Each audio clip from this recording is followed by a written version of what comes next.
بسم اللہ الرحمن الرحیم۔ السلام علیکم معزز طلباء کرام، آپ سب کیسے ہیں؟ آج ہم موطا امام محمد کے سبق نمبر 205 کو پڑھیں گے۔ آج کے ہمارے سبق کا عنوان ہے طلاق سنت کا بیان۔ آج کے ہمارے سبق میں ہم طلاق کا بیان شروع کرنے لگے ہیں۔ چونکہ نکاح کا ابھی باب مکمل ہوا تو کتاب النکاح مکمل ہوا، اس میں اگرچہ مختلف ابواب تھے، تو آج جس کتاب کو ہم پڑھنے لگے ہیں، یعنی بیچ میں کتاب النکاح ہوا، کتاب الحج ہوا، تو اسی طرح کتاب الطلاق ہے۔ اگرچہ اس میں ہم کئی ایک عنوانات سے جو طلاق سے ہی متعلقہ ہوں گے، الگ الگ ابواب کے حوالے سے بات چیت کریں گے، لیکن جو بڑا نام ہے وہ کتاب الطلاق ہے، اور اس میں جو ہمارا باب ہے وہ ہے باب طلاق السنت۔ کتاب کا نام کتاب الطلاق اور باب کا نام باب طلاق السنت، تو یعنی سنت طلاق کا بیان۔ امام محمد رحمۃ اللہ علیہ لکھتے ہیں: اخبرنا مالک حدثنا عبد اللہ بن دینار قال سمعت ابن عمر يقرأ يا أيها الذين آمنوا إذا طلقتم النساء فطلقوهن لقبل عدتهن۔ تو امام محمد فرماتے ہیں کہ ہمیں امام مالک نے خبر دی ہے، اور وہ فرماتے ہیں کہ ہمیں عبداللہ بن دینار نے یہ بتایا ہے، اور وہ یہ فرماتے ہیں کہ میں نے حضرت عمر کو میں نے ابن عمر کو یہ آیت کریمہ یوں پڑھتے ہوئے سنا ہے کہ یا ایھا النبی اذا طلقتم النساء فطلقوهن لقبول عدتهن یا لقبل عدتهن۔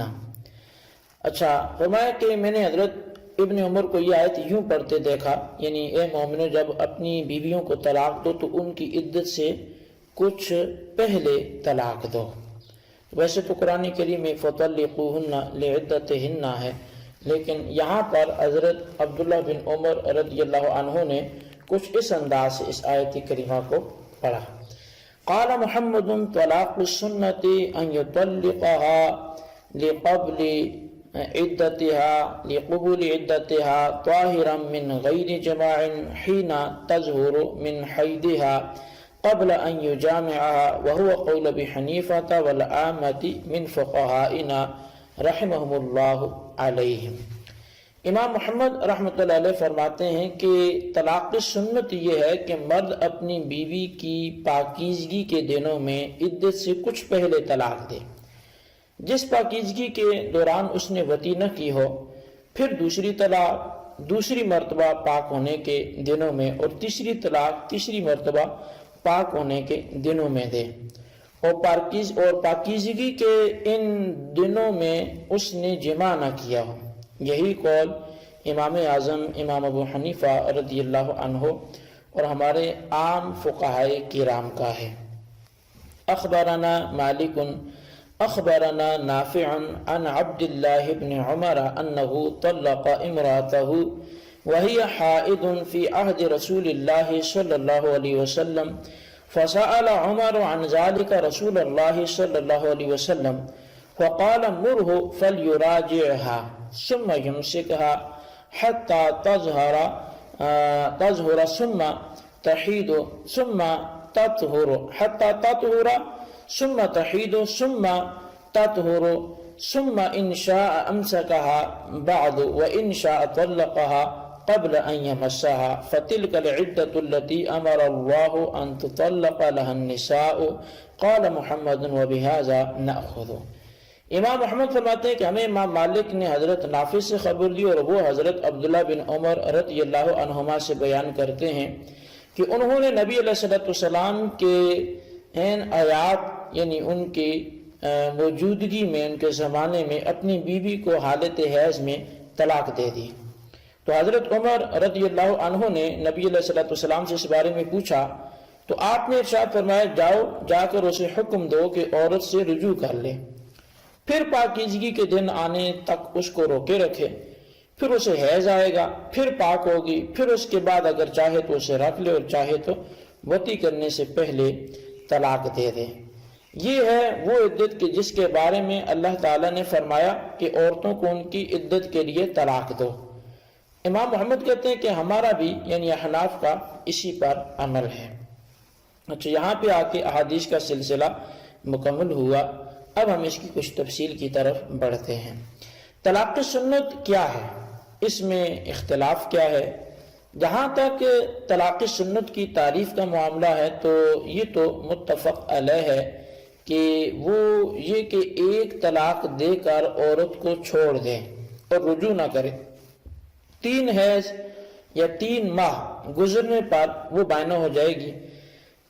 اس طریقے سے دی گئی طلاق کے سنت ہونے میں کسی کا کوئی اختلاف نہیں ہے۔ اور اگر ایک طہر یعنی پاکیزگی کے دنوں میں ایک طلاق اور دوسرے میں دوسری اور تیسرے میں تیسری طلاق دے دی، یعنی ہر طہر میں ایک ایک طلاق دینا، اس کے سنت ہونے میں اختلاف ہے۔ یعنی پہلی صورت میں اور اس میں آپ نے فرق سمجھنا ہے۔ پہلے کیا تھا کہ ایک طلاق دے کر عورت کو چھوڑ دے اور رجوع نہ کرے، 3 حیض یا 3 ماہ گزر جائیں تو وہ بائنہ ہو جائے گی۔ تو یعنی ایک طہر میں طلاق دی تھی، پھر آئندہ کسی بھی طہر میں طلاق نہیں دی یہاں تک کہ عدت مکمل ہو گئی۔ لیکن اس کی سنت ہونے میں تو اختلاف ہے ہی نہیں۔ جس کی سنت ہونے میں اختلاف ہے وہ یہ ہے کہ ہر طہر میں ایک ایک طلاق دے۔ تو امام شافعی، امام مالک اور امام اوزاعی رضی اللہ عنہم اسے طلاق سنت نہیں کہتے، جبکہ امام اعظم امام ابو حنیفہ رضی اللہ عنہ اسے بھی طلاق سنت ہی کہتے ہیں۔ یعنی جو 3 طہروں میں 3 طلاقیں دی گئی تو وہ اسے بھی طلاق سنت سے ہی تعبیر کرتے ہیں۔ اچھا، اب طلاق کی بنیادی طور پہ کتنی قسمیں ہیں؟ تو طلاق کی بنیادی طور پہ 3 قسمیں ہیں۔ ایک طلاق احسن ہے، دوسری حسن ہے، تیسری بدعی ہے۔ طلاق احسن تو یہ ہے کہ اس طہر میں طلاق دی جائے کہ جس میں وطی نہ ہو، پھر اسے چھوڑ دیا جائے یہاں تک کہ وہ عدت سے فارغ ہو جائے۔ اور طلاق حسن یہ ہے کہ 3 طہروں میں 3 طلاقیں دی جائیں، جیسا کہ امام اعظم امام ابو حنیفہ رضی اللہ عنہ کا مسلک ہے۔ اور طلاق بدعی یہ ہے کہ ایک طہر میں 3 طلاقیں دی جائیں یا بیک وقت ایک لفظ کے ساتھ 3 طلاقیں دی جائیں۔ جیسا کہ کوئی کہتا ہے کہ میں نے تجھے 3 طلاقیں دی، اس کی تفصیل جو ہے وہ فتح القدیر جلد 3 باب طلاق السنہ میں مذکور ہے، تو فقہ کی کتاب کے اندر وہاں پہ آپ اس کو قدر تفصیل ملاحظہ کر سکتے ہیں۔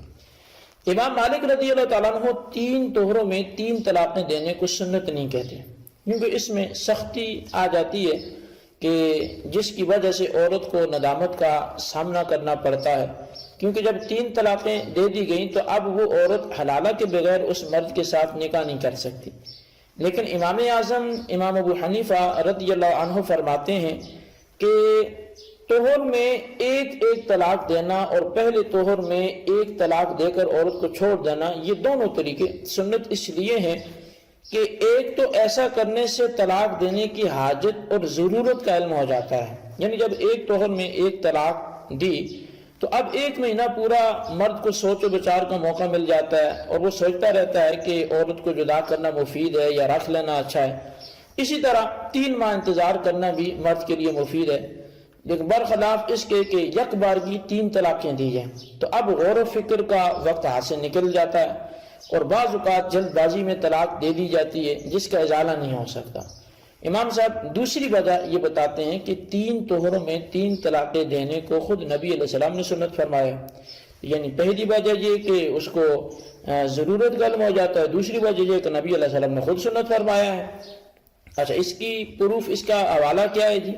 تو سنن نسائی ہے، آپ جلد اس کی 2 کتاب الطلاق باب الطلاق سننا آپ اس کو دیکھ سکتے ہیں۔ عبداللہ رضی اللہ تعالیٰ عنہ سے روایت ہے کہ آپ نے فرمایا کہ طلاق سنت یہ ہے کہ ایک طلاق اس طہر میں دی جائے جس میں ہم بستری نہ ہوئی ہو، پھر جب عورت کو حیض آ کر ختم ہو جائے تو دوسرے طہر میں دوسری طلاق دی جائے، پھر حیض آ کر ختم ہو جائے تو تیسرے طہر میں تیسری طلاق دی جائے، اس کے بعد ایک حیض آ کر ختم ہونے پر اس کی عدت ختم ہو جائے گی۔ عامش نے کہا کہ میں نے ابراہیم نخعی سے پوچھا، انہوں نے بھی اسی طرح فرمایا۔ اب اس حدیث سے دو باتیں واضح ہوتی ہیں۔ پہلی یہ کہ 3 طہروں میں 3 طلاقیں دینا یہ سنت ہے۔ دوسری بات یہ ہے کہ عدت حیض سے گزاری جاتی ہے نہ کہ طہر سے، جیسا کہ امام شافعی رضی اللہ عنہ کا مسلک طہر کا ہے۔ امام شافعی رحمۃ اللہ علیہ کا جو استدلال ہے اس کا جواب جو ہے وہ انشاءاللہ ہم آئندہ کے سبق میں کریں گے، تو ابھی جو بات چل رہی ہے اسی کو ہم مکمل کرتے ہیں۔ 3 طہروں میں 3 طلاقیں دینے کو سنت کہا گیا۔ خود امام نسائی رحمۃ اللہ علیہ نے جس باب کی تحت یہ حدیث ذکر فرمائی ہے اس کا عنوان بھی تو باب طلاق کی سنہ ہے، یعنی سنت طلاق کا بیان، جس سے معلوم یہ ہوتا ہے کہ یہ طریقہ طلاق کی سنت کہلاتا ہے۔ اب اس مذکورہ حدیث کے متعلق اگر کوئی شبہ پیش کرے کہ یہ حدیث نہیں ہے بلکہ یہ تو عبداللہ بن عمر کا اپنا ذاتی قول ہے، تو اس بارے میں یہ بات کافی ہے کہ اس روایت کو خود حضرت عبداللہ بن عمر رضی اللہ عنہما نبی علیہ السلام سے روایت کرتے ہیں۔ اگرچہ نسائی شریف میں اس کی تصریح نہیں ہے، لیکن اگر آپ مجموع الزوائد کے حوالے سے دیکھیں گے، اس کی 4 جلد باب طلاق السنہ میں اگر آپ دیکھیں گے باب طلاق السنہ، تو وہاں پر آپ کو حضرت عبداللہ بن عمر سے یہ روایت ملے گی کہ ایک دفعہ انہوں نے اپنی بیوی کو حالت حیض میں طلاق دی، پھر ارادہ کیا کہ باقی 2 قروء میں 2 طلاقیں دے دوں، تو اس بات کی خبر نبی علیہ السلام کو ہوئی۔ آپ نے ارشاد فرمایا، اے ابن عمر، اللہ تعالیٰ نے اس طرح طلاق دینے کا حکم نہیں دیا، تو نے سنت کی مخالفت کر دی ہے۔ سنت طریقہ یہ ہے کہ اب جو طہر آئے اس میں 1 طلاق دے دے، پھر ہر طہر میں 1 طلاق دینا۔ اس کے بعد نبی علیہ السلام کے فرمان پر وہ کہتے ہیں کہ میں نے اپنی بیوی سے رجوع کر لیا، پھر فرمایا کہ جب اسے حیض آئے اور وہ اس سے پاک ہو جائے تو اس وقت چاہے طلاق دے کر فارغ کر دینا یا اسے رجوع کر کے روک لینا۔ تو اب یہ ایک حدیث پاک آپ کے سامنے رکھی گئی، اس سے معلوم یہ ہوا کہ ہر طہر میں 1 طلاق دینا، یعنی 3 طہروں میں 3 طلاقیں دینا، یہ طلاق سنت ہے۔ اس طریقے طلاق کو خود رسول اللہ صلی اللہ علیہ وسلم نے سنت فرمایا، لہٰذا اسے طلاق بدعت نہیں کہنا چاہیے۔ طلاق بدعت کی تعریف وہی ہے جو پیچھے بیان ہو چکی، جو 3 اقسام کی تفصیل میں نے کی ہے۔ تو بہرحال اس حوالے سے یہی بات کافی ہے، اسی کو سمجھنے کی کوشش کریں۔ آئندہ کے باب میں ہم مزید گفتگو کریں گے کہ طلاق میں عدت کا جو شمار ہے وہ حیض سے ہوگا یا طہر سے ہوگا، احناف کیا کہتے ہیں، امام شافعی علیہ رحمہ اس پر کیا فرماتے ہیں، اور پھر 3 طلاقوں کے حوالے سے بھی ہماری گفتگو ہوگی کہ 3 طلاقیں اگر دی جائیں یک بار کی تو وہ دینا جائز ہے یا ناجائز ہے، اور اگر دیں تو وہ واقع ہوں گی یا نہیں ہوں گی، تو اس پر بھی آئندہ کلام ہوگا۔ آج کے لیے اتنا ہی سبق کافی ہے، اس کو اچھی طرح سمجھیں، اس کے خلاصے کو اپنے رجسٹر پر ضرور لکھیں۔ اللہ تبارک و تعالیٰ سے دعا کرتے ہیں جو ہم نے سنا اسے یاد رکھنے کی توفیق نصیب فرمائے، آمین بجاہ النبی الامین صلی اللہ علیہ وسلم۔